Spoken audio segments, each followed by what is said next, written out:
Slide sa bagong bahay ni Catherine Bernardo, kinaaliwan ng netizens? Bet na bet ng mga netizens ang slide at elevator sa bagong gawang bahay ng kapamilya star na si Catherine Bernardo.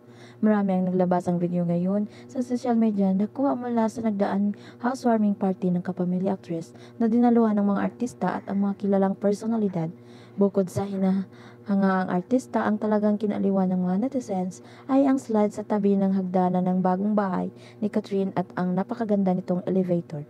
Sa katunayan, viral na ang Instagram story ng kaibigan nitong si Trina Goitenko kung saan makikita ang actress na ini-enjoy ang pagsakay sa slide. The coolest in-house slide ever, say ni Trina sa post. Umani naman ito ng samot-saring reaksyon mula sa netizens ang pagkakaroon ng slide ni Catherine sa kanilang bahay.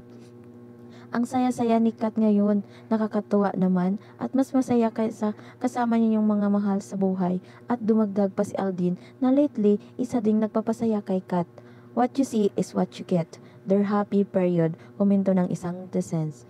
Sabi naman ng isa, sana all may slide sa bahay, instant playground anytime malungkot sa buhay. Pangarap ko ding magkaroon ng slide sa bahay. Ang cute pala talaga niya. Congrats Catherine, ganda ng bahay mo, say naman ng isa. Lately ay nagiging matunog ang pangalan ng dalawa matapos silang makitang madalas na magkasama. Marami rin ang natuwa dahil muli na naman silang nagkasama ni Aldin Richards. Unang nagkasama sina Aldin at Catherine sa pelikulang Hello Love Goodbye noong 2019 na hinirang bilang highest grossing Philippine film of all the time.